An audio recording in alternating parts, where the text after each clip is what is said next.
Welcome, everyone, to another edition of the SERMAPod. I can't believe that we are almost at 60 podcasts so far as we near the 3-year anniversary of SERMA, which is the Sports and Entertainment Risk Management Alliance. I'm Rich Lankov. I'm the CEO and founder of SERMA and also the host generally of the SERMAPod. Frequently, we have our trusty producer and excellent podcast host himself, Matt Liller, hosting. Today, you've got me, so we're really thankful for your time today, and especially thankful for a great new SERMA member and really interesting speaker in the space, Marcy Ridding from Command Investigations. Marcy is the Director of Business Development and Command Investigations, and will be talking to us today about the use of investigatory tools, particularly involving social media in the sports and entertainment space. Marcy, thank you so much for joining us. Thanks for being a member, and thanks for being on the SERMAPod today. Absolutely. Thanks for having me, Rich. A really topical topic, obviously, as we all live online more than ever, and we all love to follow what athletes and celebrities do. Before we dive into that topic, why don't you tell us a little bit more about what you do and what Command Investigations does? Absolutely.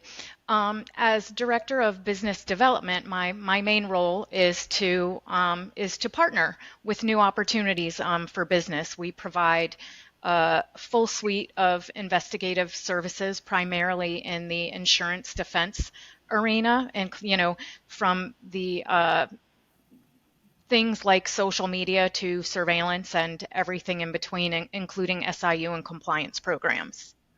Great. So I know those tools are particularly important in a lot of the work you do on the defense side, and our organization is defense oriented.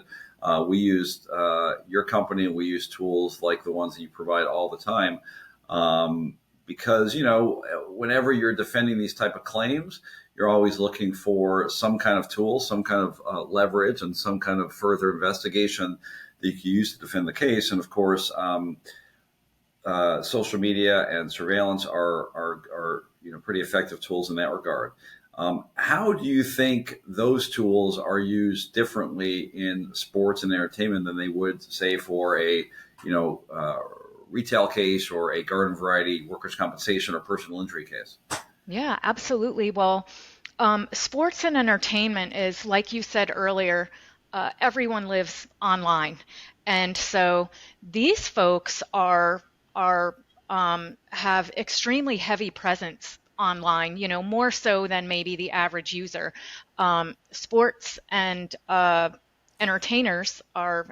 and entertainers, are using social media platforms to expand their reach. The reach through digital age, social media and such is global. There's really no limits. And so what better place, to build your brand, to sell your services, your products, to do your marketing, and to get sponsorships. These folks are making money through their social media too. So it's a moneymaker, it's a brand builder, and it's out there. It helps everyone to know where they're going to be, when they're going to be there, and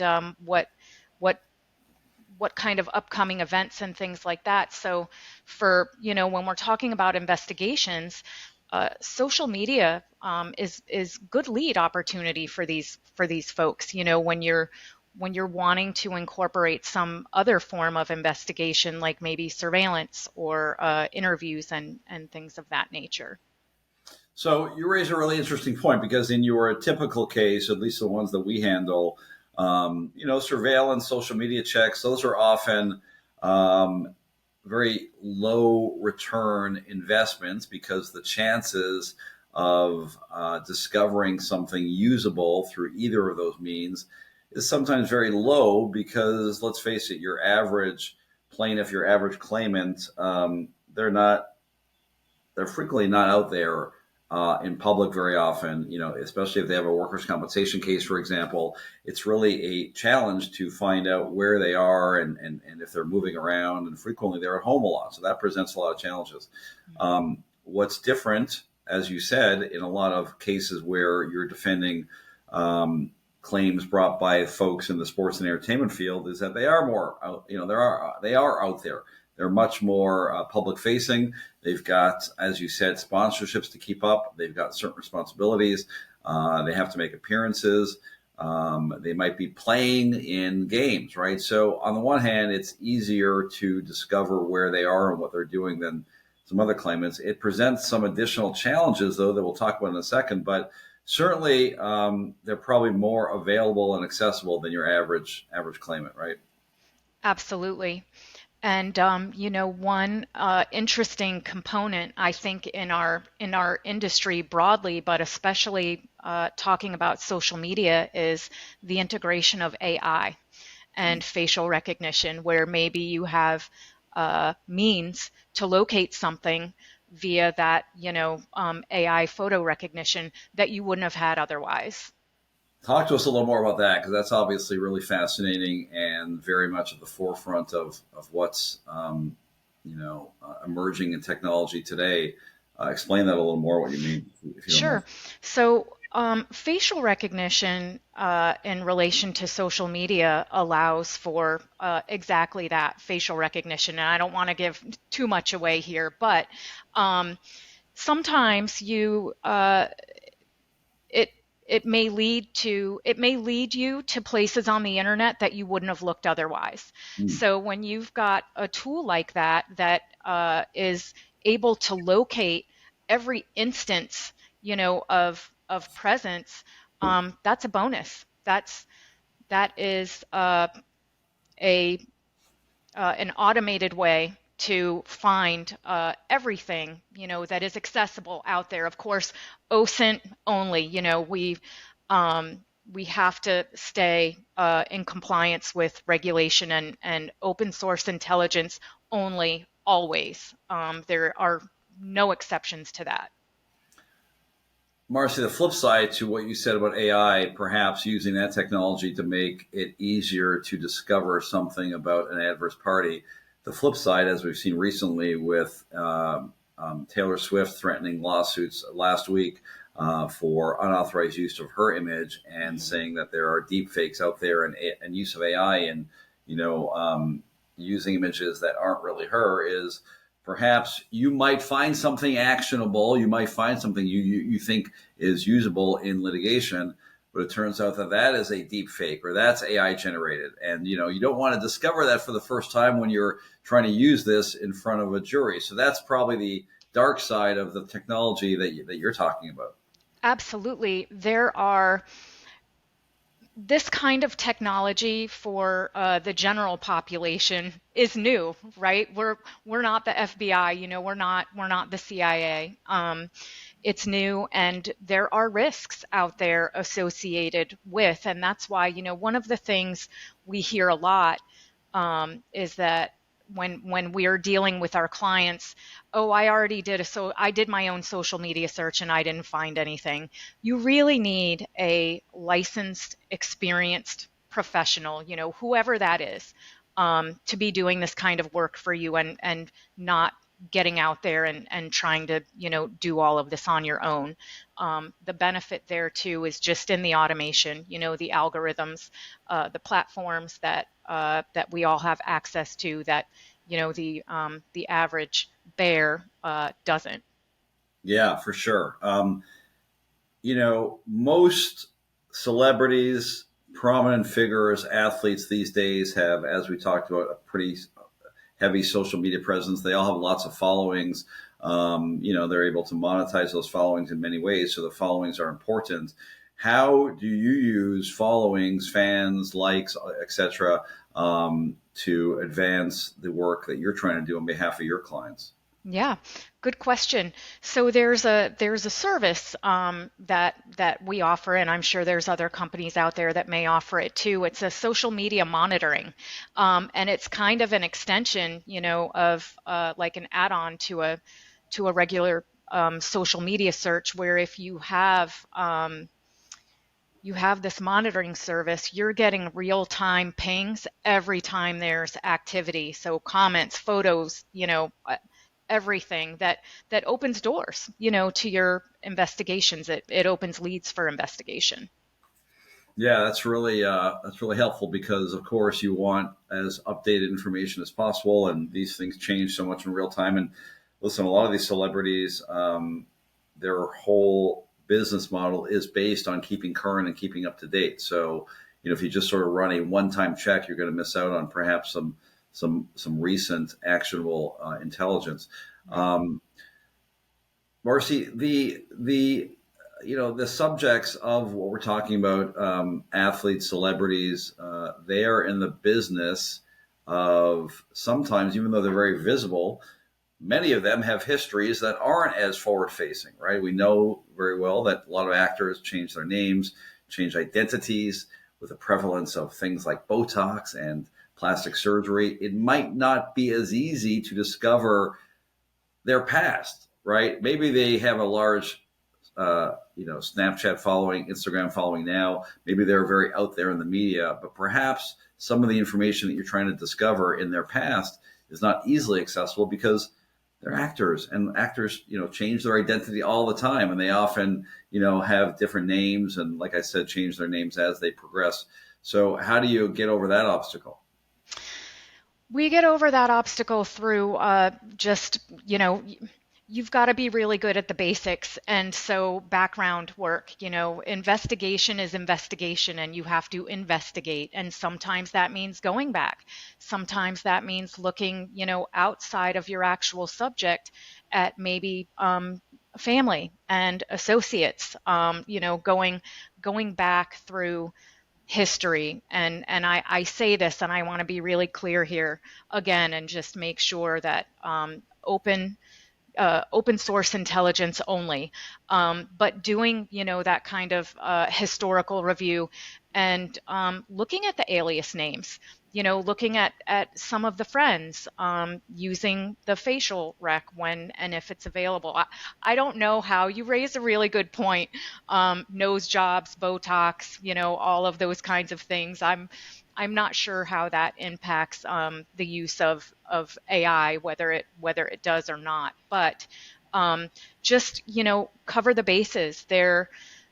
We've had a lot of instances where we find social media under alias names, or we find it through a close family member or an associate, that would never have been found just looking at the name that was provided to you. Marcy, these days, of course, my clients, I'm sure a lot of the clients that you work with, they're very conscious of the amounts of money they're spending on litigation. They're never happy to spend that money. I mean, sometimes they're willing to make the investment, but they're always conscious, understandably, of cost.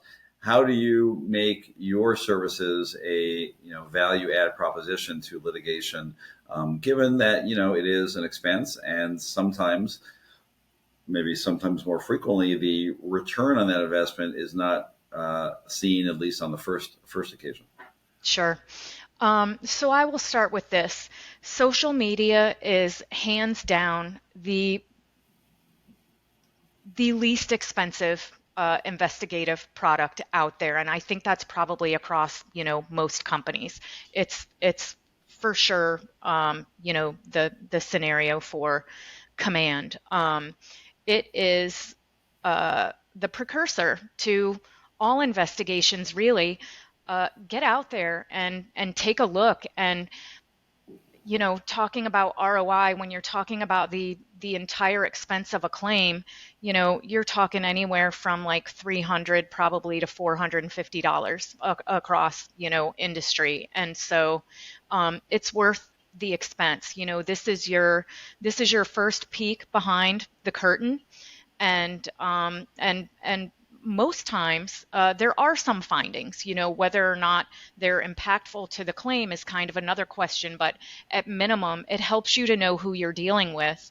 And when there's not social media found, that's impactful too, right? Because not to invest any further there. There's nothing there, but it's kind of just a precursor to everything that comes after.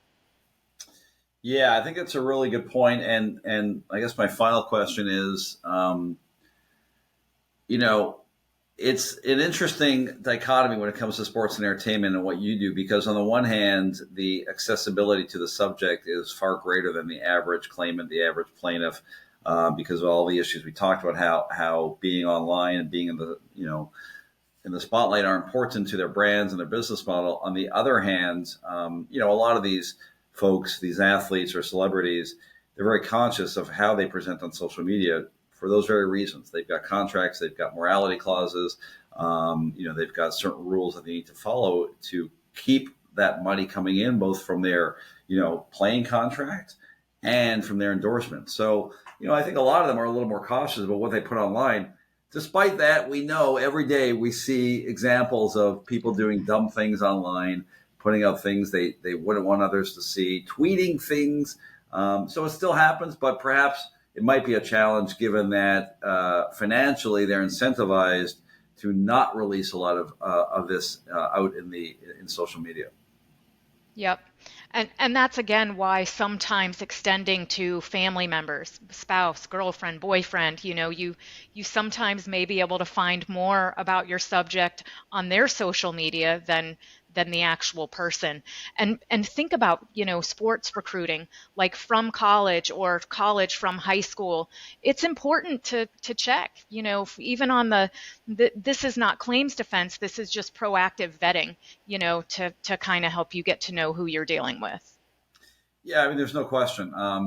Frequently when I'm defending player injuries on behalf of a team, obviously one of the key questions that we deal with is causation, and the argument that it's very hard to pinpoint the date and origin of an injury to a certain team or a certain league.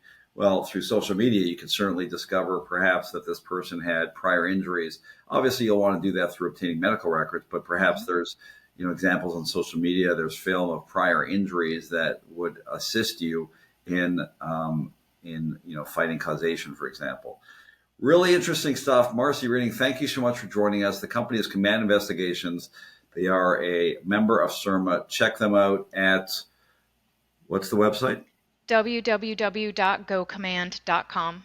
GoCommand.com. You can also reach Marcy and her team through the member directory on our website, theserma.org. She'll be in Colorado Springs in a few weeks for our seminar, which will be dealing with active assailants at sporting events.